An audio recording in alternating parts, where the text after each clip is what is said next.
didn't even like his singing. So, allegedly, there's an awful secret that the singer Rockwell, who sang "Somebody's Watching Me," has been keeping under wraps. And yeah, it might be worse than just being a one-hit wonder. People say I'm crazy, just a little touched, but maybe showers remind. Apparently, not only is he Berry Gordy's son and has been suspected of rising due to nepotism, he's also had a history of violence and abuse, from a 2018 assault case, to his own father admitting he didn't like his music then. And I didn't even like his singing. Rockwell has definitely been carrying a huge baggage, one that might be quite awful and interesting to know. Let's talk about it. Kennedy William Gordy was the son of Berry Gordy and Margaret Norton. His father, Berry Gordy, started Motown, a famous music company. His father named him Kennedy William after President John F. Kennedy and singer Smokey Robinson. In 1984, a song called "Somebody's Watching Me" became a big hit. I always feel like somebody's watching me. The man behind the song was Rockwell, but many people thought he got famous because of his father. Many believed that Rockwell's success came from being part of the Gordy family. They thought he didn't make it on his own. However, Rockwell wanted to prove that he could succeed without using his father's name. And I didn't even like his singing. It all started in 1982 when Rockwell, whose real name was Kennedy William Gordy, created a song in his small Hollywood apartment. He recorded it using a simple 4-track recorder. Excited, he took the song to his father, hoping for support. But Berry Gordy didn't seem impressed. He listened and then told his son, "Yeah, that's all right. Keep writing, and maybe you'll come up with something better one day."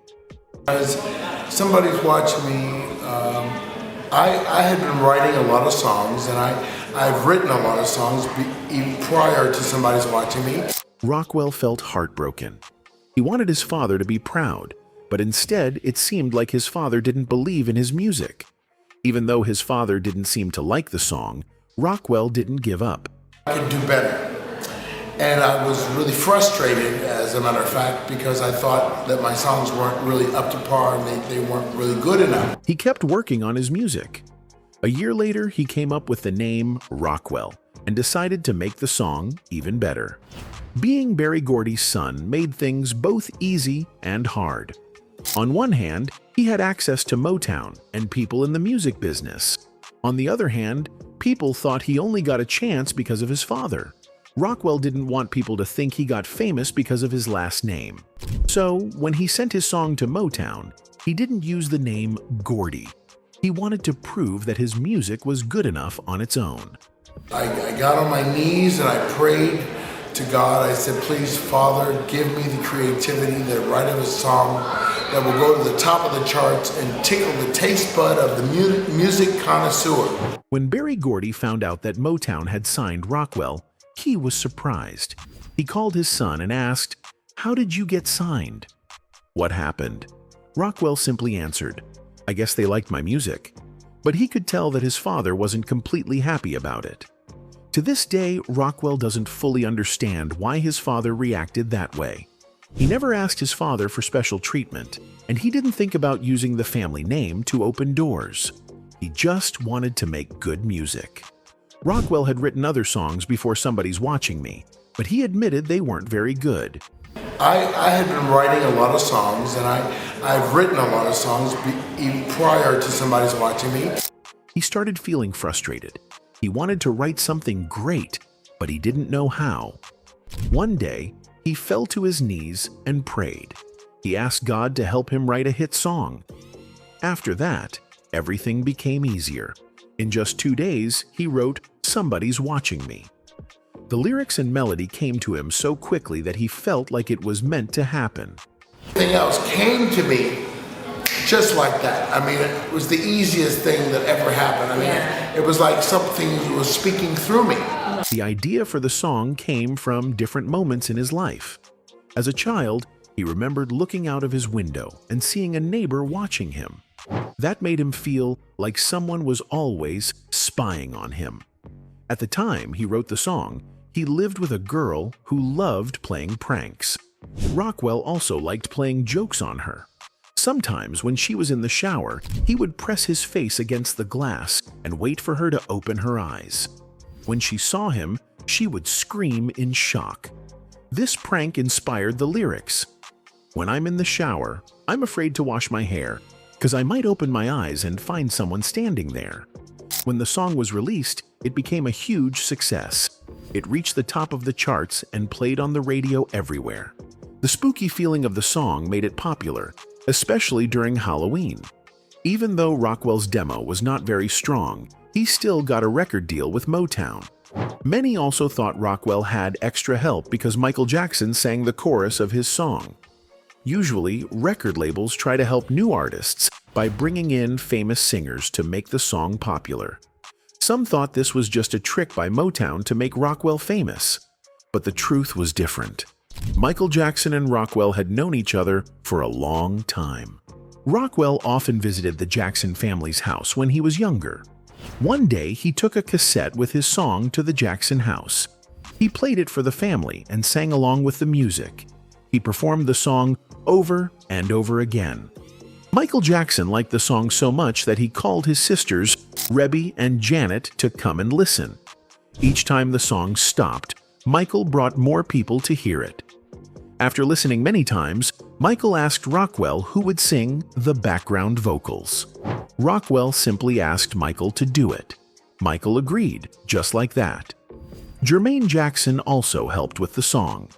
Since Jermaine was married to Rockwell's sister, Hazel, the families were even more connected. Rockwell believed God helped him with his song.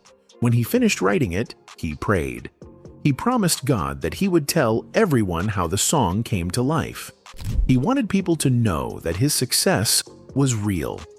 He did not want people to think it was just because of his father or Michael Jackson.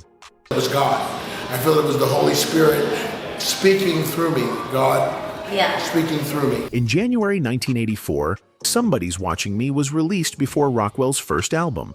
People say I'm crazy, just a little touched, but maybe showers remind. The song was a mix of new wave, R&B, and synth pop. It had a fun but creepy sound. Rockwell even used a fake British accent while singing. The song quickly became popular. It entered the Billboard Hot 100 chart at number 73 and stayed on the chart for 19 weeks. It reached number 2, just behind Kenny Loggins' song Footloose. After 3 months, Somebody's Watching Me sold over 500,000 copies and became a gold record. At first, Berry Gordy was not supportive of Rockwell's music. 2 years before, he had rejected Rockwell's demo. But when Somebody's Watching Me became a huge hit, everything changed. I always feel like somebody's watching me. One day, Rockwell was with his father and some friends when the song started playing. Gordy got excited and told him, "You did it, man. You really did it." That moment meant a lot to Rockwell. After that, his father proudly introduced him to friends, showing him off as his talented son. It felt good to have his father's approval. Because Somebody's Watching Me was such a big hit, Motown quickly released another song from the album. The next single was Obscene Phone Caller. It had a fun, upbeat sound, but the lyrics were still about paranoia, just like his first hit. The song was inspired by Rockwell's own wishes. He had always wanted women to call him and leave crazy messages. He laughed when he talked about it.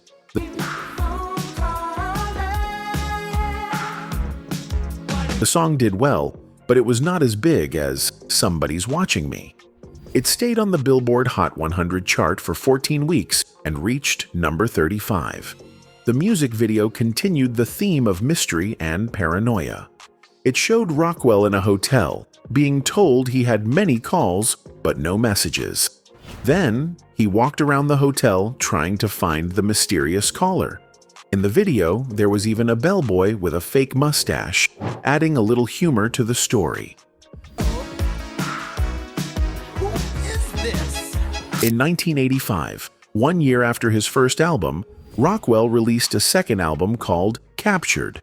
It had another song about paranoia called Peeping Tom. However, this time the music did not connect with people in the same way. The album did not sell well. Then, in 1986, he released another album called The Genie, but it was not a success either. After that, Rockwell decided to step away from the music industry. He felt like music was no longer fun. Instead of being something he loved, it started to feel like a job. He wanted to experience normal life. Growing up as the son of Berry Gordy, he had always been treated differently. Diana Ross is my stepmom, and Marvin Gaye was my uncle through marriage, and Smokey Robinson is my godfather and my middle namesake. He was used to being around famous people, but he wanted to understand how regular people lived. He wanted to step away from fame and learn from real-life experiences. So, he disappeared from the public eye and focused on himself. Even though he left the spotlight, Rockwell never stopped making music. He kept recording songs, but he did it in private. He still had a passion for music, but he wanted to create without pressure. Now, after 30 years, he is ready to return. He is working on a new album called The Second Coming. This album will have many different styles, including pop, rock, hip-hop, R&B, and even country. But one thing will be different. He will no longer focus on paranoia themes like before. Rockwell was arrested for attacking a woman with a chair. The incident happened at a hotel in Hollywood. The woman said she was working for Rockwell and he owed her money. When she asked for her payment, he got angry and hit her with a chair. She suffered serious injuries, including a broken arm. The woman said Rockwell was not just physically abusive, but also verbally abusive. She claimed he had been mistreating her for a while. After the attack, she had to go to the hospital. The injury was so bad that she needed surgery. Doctors said she might need another surgery to fully recover. Rockwell was taken to jail after the attack. He was booked for a serious crime and had to pay a large amount of money to get out. After spending some time in jail, he was released. However, he still had to face the legal consequences of his actions. The woman did not stay silent. She decided to take legal action and filed a lawsuit against him. She wanted him to pay for the harm he caused. Besides this case, Rockwell was already in trouble with the law. Reports said he had other criminal cases against him. These included accusations of making threats and behaving inappropriately in public. Despite these legal problems, he had not gone to court for the chair attack. The woman's lawsuit demanded a large amount of money for her injuries. She wanted justice for what happened to her. Rockwell's future remained uncertain as he faced multiple legal issues. Many people were shocked by the news, as they remembered him for his music, not for violent behavior. Many people remember Rockwell for his 80s hit song, Somebody's Watching Me. That song was everywhere back in the day. It was even more special because Michael Jackson sang the hook. Rockwell's father, Berry Gordy, helped make that happen. But things changed for Rockwell over the years. He was not in the spotlight much anymore, and his life took a different turn. In 2017, he got into trouble with the law. A housekeeper who worked for him called the police. She said Rockwell hit her because she did not make his sandwich fast enough. The police arrived at his house in Venice, California, and arrested him. He was charged with misdemeanor battery, which means he was accused of a small act of violence. People found the situation strange. Many thought he could have just made his own sandwich instead of getting angry. The story spread quickly, and Rockwell's name was all over the news. Some felt bad for him, while others thought he had behaved badly. This was not the first time Rockwell had trouble with a woman in his life. In 2016, he had problems with his ex-girlfriend, Leslie Miller. He said she was violent toward him and even called his father, Berry Gordy, with threats. Rockwell got a restraining order, which meant Miller had to stay away from him. But later, the case against her was dropped because there was not enough proof. After Rockwell's 2017 arrest, things did not look good for him. But in 2018, a judge in LA County decided there was not enough evidence against him in the housekeeper case. Because of that, the the judge dropped the case, and Rockwell did not have to face any more legal trouble. Some people thought Rockwell got lucky. Others believed he was innocent from the start. No one knows exactly what happened except the people involved. But one thing is clear. Rockwell's life became very different from the days when he was making hit songs. Rockwell took legal action against his former business advisor and ex-girlfriend, Anita Hawker Thompson. He claimed she took advantage of his mental health problems to steal $1.7 million from his music royalties. Rockwell's company said Thompson used her close relationship with him to control his finances and take money that did not belong to her. Thompson did not stay quiet.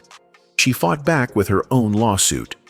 She said Rockwell abused her in different ways, including physical, sexual, and emotional harm.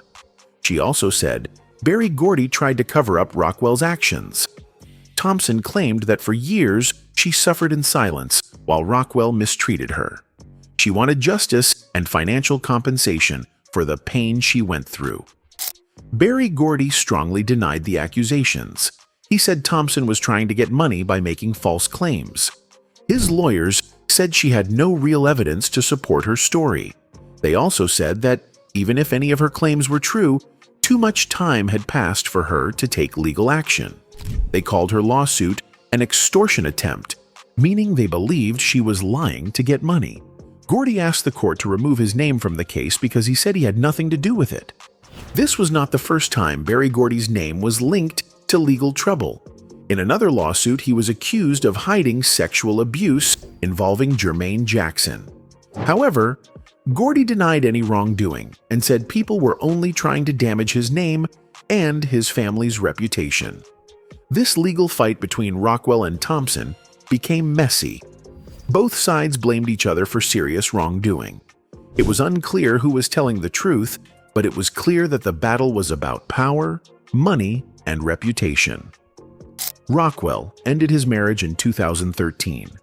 He was married to Nicole Moore for almost 3 years. Their relationship did not work out, so he decided to file for divorce. He said they had differences that could not be fixed. Rockwell and Nicole got married in 2010. They had no children together. In the divorce papers, he asked the court not to make him pay money to Nicole after the divorce. He did not want to give her spousal support. Even though his music career was short, his marriage lasted longer. But in the end, both his career and his marriage ended. Rockwell was 49 years old when he filed for divorce. Now, Rockwell is moving on with his life. His marriage is over, just like his time in the music spotlight. The story about Motown started off with, what, $650 or something? Well, that's that's a little glorified, okay? It's a much longer story than that, and I just can't say that, and it's not that point blank. Just like his son, not everyone had good things to say about Berry Gordy. Some people believed he did shady things to keep his business successful. One of those people was Tony Turner, who wrote a book about Motown. Tony Turner said he worked as a road manager for 3 members of the Temptations. In his 1992 book, Deliver Us from Temptation, the tragic and shocking story of the Temptations and Motown, he made serious claims about Motown and Berry Gordy. He said that Gordy used to be a pimp in Detroit before starting Motown. Turner compared Motown to a business that took advantage of its artists, much like how a pimp controls people who work for him. Turner also said that people at Motown often wondered why Berry Gordy treated him so well. Some Motown singers even asked Turner if he had a romantic relationship with Gordy. Instead of denying it, Turner wrote about it in his book, making people wonder if the rumors were true. Later, Turner spoke to the New York Daily News and said something even more shocking. He claimed that Berry Gordy had seduced him when he was a teenager. He also accused Gordy of forcing some Motown singers to have abortions. These claims were very serious, and Berry Gordy did not stay silent. He took legal action, saying that none of it was true and that he had never even met Turner. Gordy's personal life also had problems. He was married 3 times, and his second wife, Raynoma Singleton, And it started with the Rayber Music Writing Company. And this is when I met Berry Gordy. In fact, At the time, he was writing songs for Jackie Wilson. He was working on Reed Petit, and from there we went on to do Lonely Teardrops and To Be Loved and We Have Love and all those songs, all those great songs. Had a lot to say about him. The story about Motown started off with, what, $650 or something? Well, that's you know, I mean, that's a little glorified, okay? It's a much longer story than that, you know, and I just can't say that, and it's not that point blank. She met Gordy in 1958, married him in 1960, and divorced him in 1964. Singleton wrote a book about their time together called Berry, Me, and Motown, The Untold Story. In her book, Singleton said that she helped create Motown but never got credit for it. She said she and Gordy started a music writing company called Rayber. She worked hard writing songs, singing backup, and managing the business. When Motown became successful, people called her Mother Motown. But, according to Singleton, Gordy made sure her name was not on any important documents.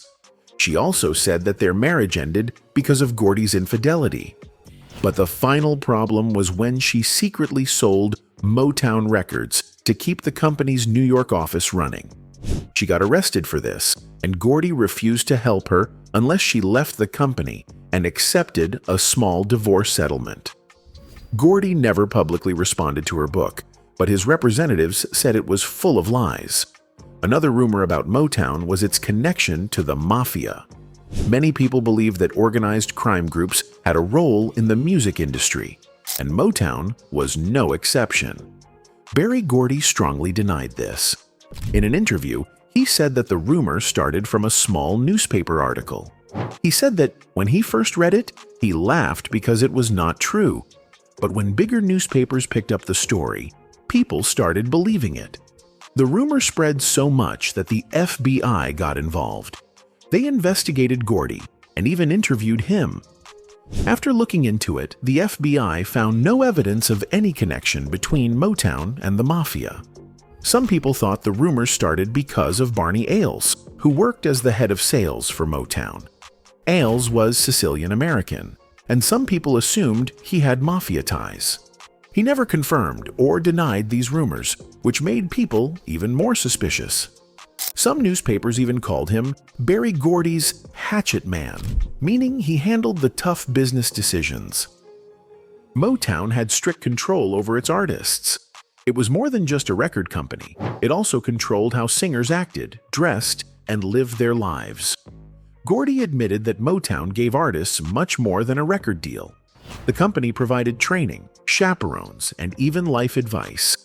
He believed that talent was not enough, and artists needed to be shaped into stars. But there was a big problem with this. Since Motown controlled both the music and the management of its artists, some believed this created a conflict of interest. Otis Williams of the Temptations once admitted that this could be an issue. Gordy always denied cheating his artists. He said that many of them stayed with Motown for years, proving that they were treated fairly. He also said that his business practices were similar to other record companies at the time. In one interview, he said, "You don't stay in business for 35 years by not paying people." Even though Motown was successful, many artists later spoke out about how they were treated.